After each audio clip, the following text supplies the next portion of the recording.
Welcome to The Wounded Christian. I'm your host, John Piper. It has been a long time since the last episode, and there are some very good reasons for that. Now, when I say good, I don't actually mean good. I mean valid. I'm not going to go into those reasons today, but look out for my next mini-series, which will come after this episode. In it, I will give more details about what has been going on and what I've learned that I believe may just help you. Before I start today's episode, I want to take a second to ask you a favor. Vicky and I are very grateful for each and every one of you who listen. We're very grateful for each of you who share our episode and who connect with us on social media. The favor I am asking is that you stay around at the end of the episode to hear about other ways that you can connect and share our ministry with others. No, we're not going to ask you for money. But when you hear me say, and finally, before you go, you'll know it's time to take a second to listen to how you can connect with us further. You never know, we might be having a prize drawing as well. In today's episode, I want to talk to you about identity. What defines our identity and what to do when we lose the very thing about us that our identity was based on. Before I start, I have a question for you. How do you introduce yourself to a stranger? If we were to meet in person and I asked you to tell me about yourself, what would be the first thing that you told me? Hi, my name is, and I'm. It's not a trick question. For just a second, I want you to pause this podcast and think. Write it down if you need to. I'll come back to that question later in the episode. God called me to work for a mission organization at the age of 5. Now, at the age of 5, most people have an idea of what they want to be. But very few people follow through on it. Because for most people, that future desire is based on a 5-year-old's understanding of the world and themselves. Most young boys want to be, a police officer or a firefighter because that's what they've seen and that's what intrigues them. But I've never been what you'd call normal. I spent my childhood, my schooling and college working towards that very goal of working for that mission organization. I knew exactly what I wanted to be when I grew up. I knew what my identity would be from a very young age. 17 years later, at the age of 22, that mission organization sent me from the UK to the USA for training. By age 24, I was in the field doing exactly what I'd been working towards for my entire life. I had given up everything to get where I was going. I'd found my identity as an aircraft mechanic, maintaining a fleet of aircraft for a mission organization in East Africa. I had supporters in hundreds of churches around the UK and in the USA. I was somebody, at least to some people. By the time I was 27, that had all fallen apart. I was no longer an aircraft mechanic. I was no longer a missionary. I was no longer doing the very thing I'd been preparing for since I was 5 years old. I'd gone from being in the field, doing exactly what I had been designed to do, to living in my father-in-law's garage, using a bucket as a toilet. And no, that isn't a metaphor. We'd lost everything, and we were temporarily homeless. In a matter of a few months, everything that made me had disappeared. I had completely lost my identity. And that was 14 years ago. For the past 14 years, I've been struggling with that question, who am I? And I think I finally started to figure it out. Well, that's not quite true. What I figured out is that we, and I mean everyone, have been taught to find our identity in the wrong things. Everyone answers the question, who are you, in the wrong way. So let's get back to the question I asked you earlier in the episode. What answer did you write down? Hi, my name is John Piper and I am an... What answer did you come up with? Can I suggest that many of you probably completed that statement with your job title somewhere in it? Or maybe it was a ministry title, or maybe it included your marital status, or information about your family. Over the past 14 years, I've had many jobs in a number of industries. I've been a communications specialist. I worked in a call center. A customer service specialist. I worked for a payday loan company. A salesman, a sales manager, a business owner. I even had my name in lights on 2 buildings. A banker, a mortgage loan closer, and currently a fiscal administrator. During my time at each company, in each industry, I would introduce myself with that job title. In many positions, I would be looking for connections to aid my work. Even if I didn't lead with my work, it would often come up. When meeting new people, even socially, one of the first questions we ask is, where do you work? Some of the jobs I have had came with overinflated job titles. Communications specialist sounds so much better than call center worker, and sounds like it should have been paid far more than just minimum wage. Today I have a job that doesn't sound very special. I work as a fiscal administrator for a county agency. It sounds really boring and like it could be an entry-level job, but it isn't. If I told you the work I did, the people who I'm responsible for, and the budget that I control, you'd be amazed. But that isn't the point. What does where I work and how I earn a living tell you about me? Nothing, really. My journey through various industries has been interesting. It tells a lot about the way that many people have to get promotions and advancements in their careers today, but not much about me. I could tell you that I'm an author or that I have a podcast. And in some interactions, that may be important. But again, in general, it doesn't tell you who I am. I could tell you that I grew up in a single-parent family, that I've known emotional and spiritual abuse as a child. I could tell you about the terrible health issues I had as a child. But that is a weird way to introduce myself to a new person. It may explain partially why I am the person I am today. But again, it doesn't tell you who I am. I could tell you that I'm a Christian. And that is probably where you thought you saw this episode going. But you'd be wrong. Because so few people can agree on what it even means to be a Christian. And because so many people have been hurt by people who identify as a Christian. So where am I going with these thoughts? Am I going to finally tell you how you should introduce yourself? No, I'm not, because I don't know the answer. And because we are all very different. But I am going to get back to my initial idea of what makes our identity. Before I do, I want to address the loss of identity. If you, like me, have been a somebody in ministry or in your job and have lost that identity, I want to say something.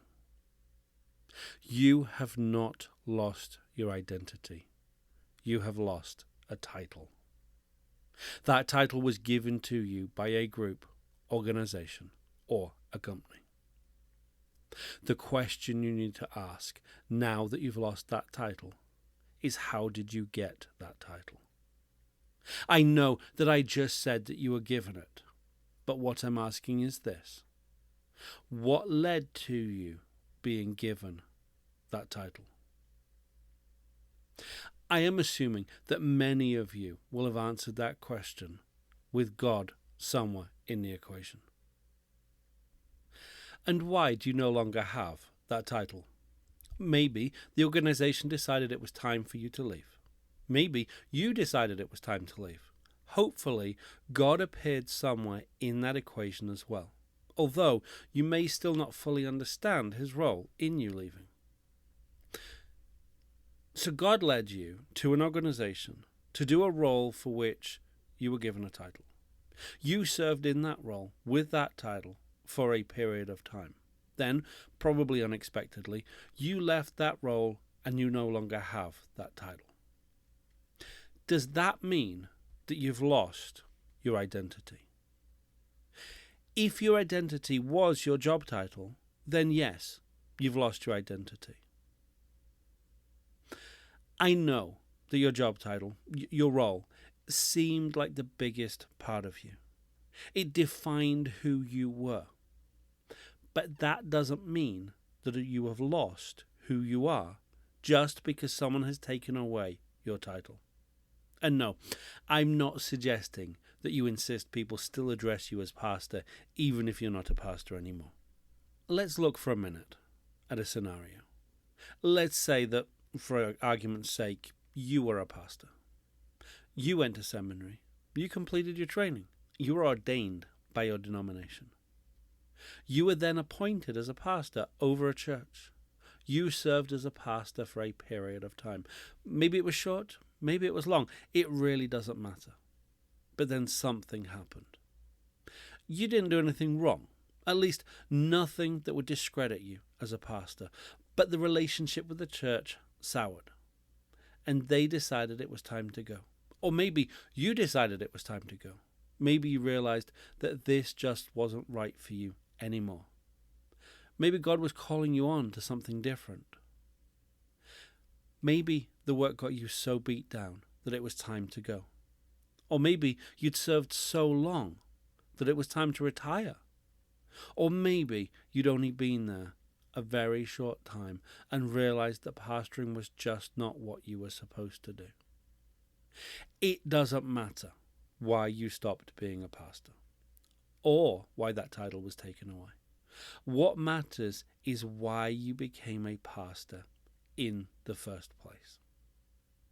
And this goes for whatever your role was. I hope that God was a big part of that equation. But let's take God out of the equation for just a minute. Not because I want to be sacrilegious, but because God's leading you should have been the same for whatever role you were in. So let's go back to this idea that maybe you were a pastor. And I want to ask you, why did you become a pastor? I hope that your answers include some of the following. Number one, you have a servant's heart and you want to serve people. Number two, you have a compassionate spirit and want to meet people in their need. Number three, you have empathy and you want to engage with people where they are at. Number four, you are a loving person and you want to share that love with others. Number five, you are humble. Your humility allows you to easily be taught. It also makes you approachable by those who have been hurt by others. It makes your guidance and your correction acceptable because it comes from a position of kindness. And number six, you are a good leader. If you exhibit all of those previous qualities, 1 through 5, you may not think of yourself as a good leader, but people follow you. If you've been hurt as a pastor, you may not see all of these qualities in yourself today, but they were there when you made that decision to become a pastor. Those qualities are a part of your character. Hurt and trauma may have hidden your true character, but healing and restoration will bring back your character. Your job title may have been that as pastor. You may have lost that title when you stopped being a pastor. But the very character that led you to become a pastor cannot be taken away. I want to take you back to that list again and ask if it reminds you of anyone else. Who do you know who has a servant's heart, was compassionate, empathetic, loving, humble, and because of all those things was a good leader? It's not a trick question. The answer is Jesus, who reflects the character of God. And you were made in the image of God. So, you think you've lost your identity, I challenge you to think again, and I'm going to tell you what your identity is. Your identity is, number one, you have a servant's heart and you want to serve people. Number two, you have a compassionate spirit and you want to meet people in their need. Number three, you have empathy and you want to engage with people where they are at. Number four, you are a loving person. You want to share that love with others. Number five, you are humble. Your humility allows you to easily be taught. It makes you approachable by those who have been hurt by others. It makes your guidance and your correction acceptable because it comes across as kindness. And number six, you are a good leader.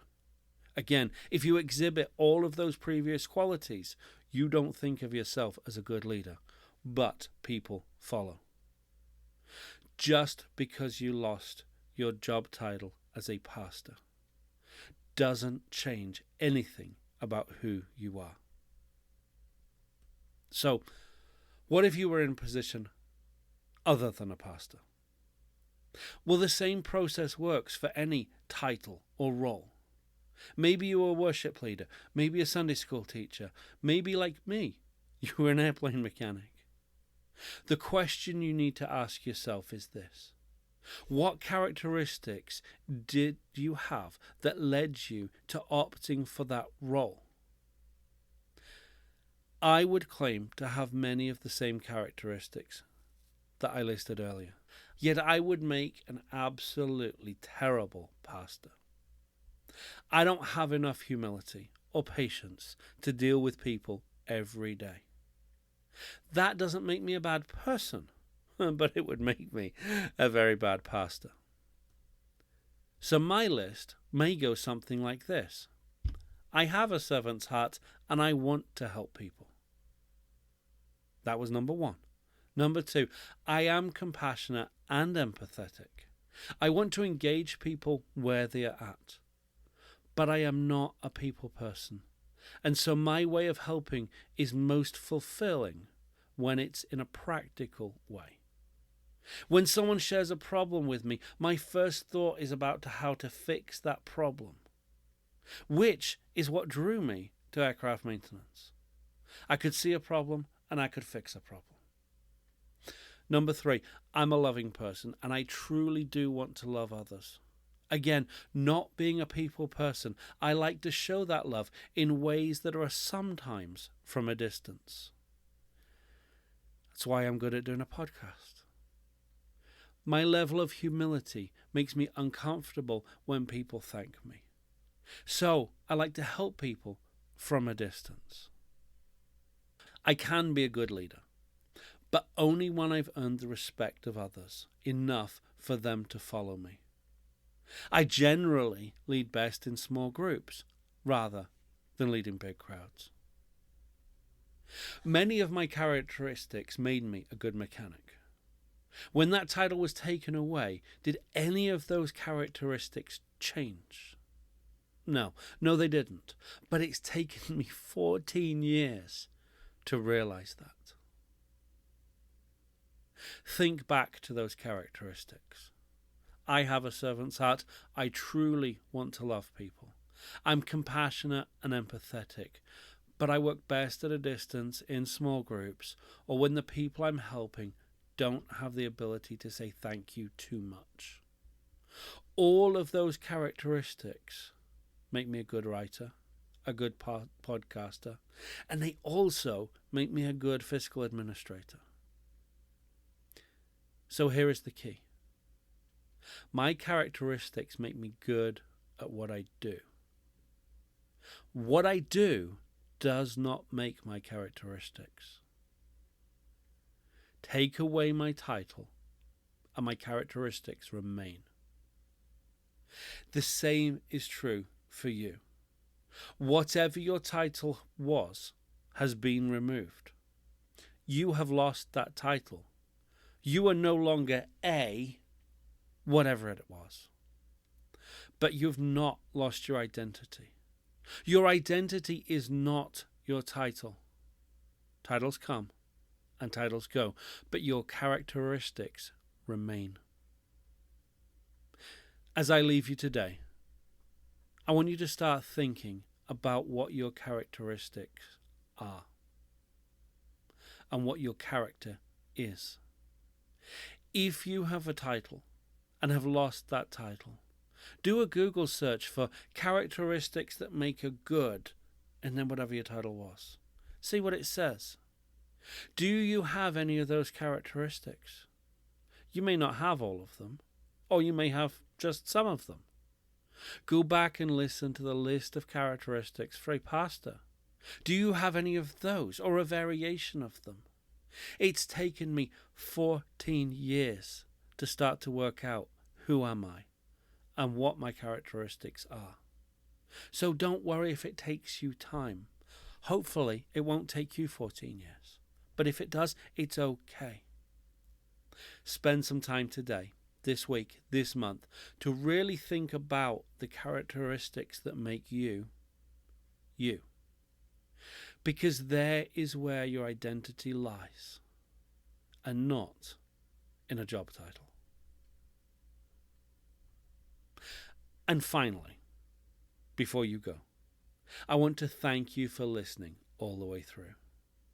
After each episode, we ask you to share this episode with your friends on social media. You can also connect with us on Facebook. Just search for John Piper, author and podcaster. We've never asked for money, and we don't at this point intend to. But creating this podcast does cost money. In an effort to make a few dollars and to demonstrate my amazing artistic abilities, I've created a clothing company called Wounded Christian Clothing Company. It's on Facebook. Just search for Wounded Christian Clothing. You can also find the clothing and accessory range on our website, which is www.woundedchristian.com/clothing. We design the clothing and it's then fulfilled through Amazon. That means that if you have Prime, you get free shipping. It also means that the designs are available in more than just the USA. Any profit that we make from the clothing sales are used to help fund the podcast and our other ministry efforts. So, here's the favor I wanted to ask at the beginning of the episode. Would you go to Facebook, like Wounded Christian Clothing Company, follow it, and share the page with your friends? If you do, you will be entered into a prize drawing for an item of your choice from our website.